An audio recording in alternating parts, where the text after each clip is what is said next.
Hare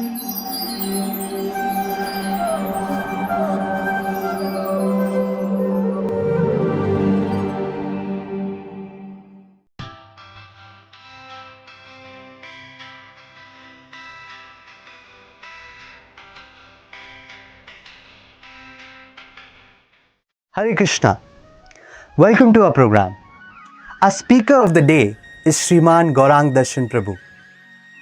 He has done his master's degree from the prestigious Indian Institute of Science, Bangalore. Prabhuji is a disciple of His Holiness Radhanath Swami Maharaj, who is a senior disciple of His Divine Grace A.C. Bhaktivedanta Swami Srila Prabhupada. He is also a member of ISKCON Examination Board and takes classes on Srimad Bhagavatam, Sri Chaitanya Charitamrita and Vaishnav etiquettes. He has written elaborate workbooks on Bhagavad Gita, Srimad Bhagavatam and Chaitanya Charitamrita, with which the students can dive into intricacies of these great scriptures. He is a compiler of many other educational booklets and magazines, thus helping the seekers of Bhagavad knowledge. In all, he is a living encyclopedia of scriptures preaching the science all over the world, and who is exemplary and lives whatever he preaches. Come, let's hear him and try to imbibe the essence of scriptures as presented by him. Thank you. Hare Krishna. Hare Krishna. Today we will discuss about the quality of forgiveness. Forgiveness is a very important quality for a human being, and especially if that human being is a spiritual seeker, he wants to pursue spiritual life and is trying to become a devotee of God, it's all the more important. In fact, Krishna, or the Supreme Personality of Godhead, is very forgiving to all the living entities who are His children. If God does not forgive us for our mistakes, where do we go? When we go in front of God and offer a prayer, we are seeking forgiveness for our mistakes, right? So, when someone else, just like when we commit a mistake, we seek forgiveness and we expect to be forgiven. And similarly, when others commit mistake and when they come to us saying sorry, seeking apologies, so we should also have the ability to forgive them. In fact, this forgiveness is a very important quality of devotees. Kshamaya rochate lakshmir brahmi shauri yatha prabha. In the Bhagavatam, this forgiveness quality is glorified in this way. Just like sun shines with his brightness, sunshine, similarly, a devotee shines with this quality of forgiveness. It's one of the foremost qualities of a devotee. And the question of forgiveness comes when someone does an inappropriate activity, when someone does mistakes, right? So we need to understand that in this material world, everyone is prone to committing mistakes. Thus, the need to forgive those people will arise every now and then. So if mistakes are common, forgiveness also has to be common. So we need to understand that when someone commits a mistake accidentally, not intentionally, then he deserves forgiveness. But intentional mistakes cannot be forgiven very easily, and one has to face the repercussions, which are very serious. But point is, even if a person who has committed an intentional mistake is given some punishment for that mistake, the person who is giving punishment should do it only as a well-wisher of the other person, right? If I am giving punishment to this person just to improve his character, just to increase and make his consciousness better, right? So that he does not commit this kind of mistakes again and again. That's the intention in giving punishment to others also. So internally there is mood of forgiveness. Whether the mistake is small or big, internally we have to forgive other people. So mistakes are quite common in this world. So let us discuss two pastimes, two stories from Srimad Bhagavatam. So Parikshit Maharaj, who is a grandson of Yudhishthir Maharaj, the eldest son of Pandu Maharaj. So Parikshit Maharaj is a descendant of the glorious Pandavas. So one day he went to the forest along with some of his soldiers just to hunt. And because of spending a lot of time in the forest, Parikshit Maharaj became very thirsty, he became very hungry, he was so fatigued. So he went to a small hermitage in that forest. In those days, in the olden days, sages used to live in forests, in some simple hermitages, and they would survive based on whatever herbs and fruits and roots and natural resources that they get in the forest. So like that, there is one sage and his name is Shamika Rishi. He was living in the forest.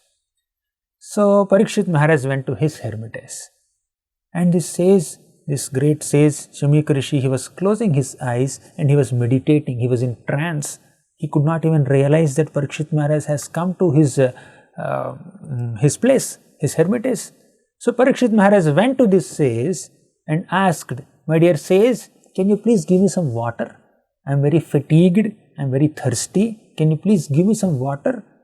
So, but because the sage is in trance, he could not respond to the request of Parikshit Maharaj. So Parikshit Maharaj felt offended. I am the emperor of this place, and here is a person who is not even paying any attention to me when I came to his house seeking little water. Is this the way that one receives guests? So Parikshit Maharaj became very angry. He was upset. So he wanted to punish this sage. Being a Kshatriya, glorious Kshatriya, descending from the dynasty of Pandavas, Parikshit Maharaj was supposed to be very respectful towards Brahmanas, towards sages. But at this stage, Parikshit Maharaj just thought that I have to punish this sage for his mistake. I have to insult this sage. So he just found a dead snake lying somewhere close by.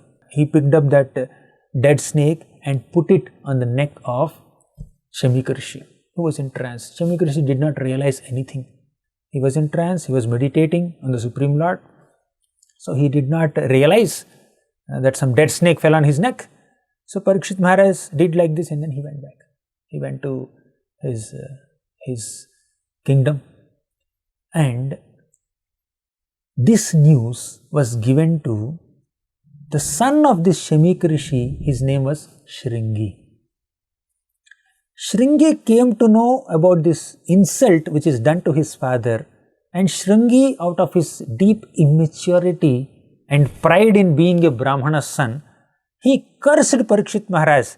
Whoever has insulted my father in this way, I curse that this person should die within 7 days because of some snake bite. So Parikshit Maharaj, for doing this small mistake, it is definitely a mistake to put a dead snake around the neck of a great sage who was in trance, but because of that small mistake, he has been cursed to die just within 1 week. So that is a mistake done by Parikshit Maharaj, and he got very serious repercussion. Another example. There is a great king named Chitra Ketu, and Chitra Ketu received the mercy of Lord Sankarsana. Parikshit Maharaj received the mercy of Lord Krishna right when Parikshit Maharaj was within the womb of Mother Uttara. Ashwathama released a Brahmastra to kill Parikshit Maharaj. So at that time, Krishna entered the womb of Mother Uttara and counteracted the heat of Brahmastra by his own effulgence, by his own power, and protected Parikshit Maharaj. That's why Parikshit Maharaj is also called Vishnurata, means a person who is protected by Lord Vishnu directly. So Parikshit Maharaj was a recipient of Krishna's mercy, God's mercy, but still he committed this mistake in front of Shamika Rishi, and he has been cursed for it. Second example of our Chitra Ketu Maharaj. Chitra Ketu Maharaj was also a great king, and he was a disciple of Narada Muni. Narada Muni instructed Chitra Ketu Maharaj in chanting some mantra, and by sincerely chanting that mantra and performing devotional service unto the Supreme Lord Sankarshana, Chitra Ketu received the mercy of Sankarshana, received the darshan of Sankarshana just within 7 days. Right? In 7 days he could get the darshan of God. So, and he was made into the king of Vidyadhara planet, and he got a very nice airplane. In that airplane, which can travel anywhere at the will of Chitra Ketu Maharaj, so he was going to different places. One day, this Chitra Ketu was traveling on his airplane. He came to a place where Lord Shiva was sitting along with Mother Parvati in the assembly of great sages. And as it is natural for Lord Shiva, he has kept his wife Parvati on his lap, and Parvati was sitting on his lap, and he was addressing this assembly of sages. And Chitra Ketu came there, and he saw Shiva. Even ordinary people also embrace their wives or sit their wives in such a intimate manner in private, not in public. And Lord Shiva is making his wife sit on his lap and he is embracing her in public. So what will common people think seeing this? They may misunderstand Lord Shiva. They may think that Shiva is not a very civilized person to behave in this way in the midst of so many people. So he thought that Shiva will be misunderstood by people in general, and people in general might commit an offense to the greatest Vaishnava, Lord Shiva, for doing this activity. So he wanted to protect Lord Shiva from this infamy, and Chitra Ketu also wanted to protect people in general from offending Lord Shiva. So with that pure intention, Chitra Ketu commented on Lord Shiva. My dear Lord Shiva, you are Jatadhara, you are Tivratapa, means you are wearing matted locks of hair that shows your austerity, and you are the best speaker of this Vedic literatures, right? Brahmavadi Sabhapatihi, you are the president of the assembly of so many people who are well conversant with Brahman knowledge. So you are exalted in so many ways, but how can you sit with your wife in such an intimate way in public in the midst of so many sages? People might misunderstand you. So Chitra Ketu definitely had a valid concern. He wanted to protect Lord Shiva from infamy, protect people in general from criticizing and offending Lord Shiva, but it was very unpleasant that Chitra Ketu just loudly, repeatedly, publicly passed comments on Lord Shiva, and Parvati did not like it. Parvati Devi saw Chitra Ketu. Are you the appointed chastiser to punish shameless people like us? How dare you comment on Lord Shiva? Bhrugu, Brahma, Narada and 4 Kumaras, like that there are so many exalted devotees, looks like they all have forgotten dharma. Only you are aware of dharma. You are teaching us good conduct, good manners. So basically Shiva is an exalted demigod. He is a great devotee and Vaishnava. But Chitra Ketu, being much younger, he was not supposed to criticize Lord Shiva in this manner. But Chitra Ketu did it, and Parvati got offended. Parvati said that you, Chitra Ketu, you are not qualified to be receiving the benediction or receiving the mercy of Lord Vishnu. So, my dear son, I curse you to become a demon. So, Mother Parvati cursed Chitra Ketu to just become a demon. And Chitra Ketu came down from his airplane and he begged forgiveness. My dear Mother Parvati, I didn't mean anything wrong in commenting on your husband Lord Shiva. I didn't mean anything wrong. But whatever you think is wrong, let that be wrong, and may I be forgiven for it. So he begged forgiveness. Okay. Now we have seen the mistake done by Parikshit Maharaj, and we have also seen the mistake done by Chitra Ketu Maharaj. So Parikshit Maharaj insulted a sage named Shamikarshi, and Chitra Ketu Maharaj commented on an exalted Vaishnava, Lord Shiva, and both of them were cursed. Parikshit was cursed to die in 7 days. Chitra Ketu was cursed to become a demon. And both of them accepted this curse, and Parikshit Maharaj did not go and beg apology from Shamika Rishi, but Chitra Ketu went down and begged apology from Mother Parvati. Now let's analyze these two cases.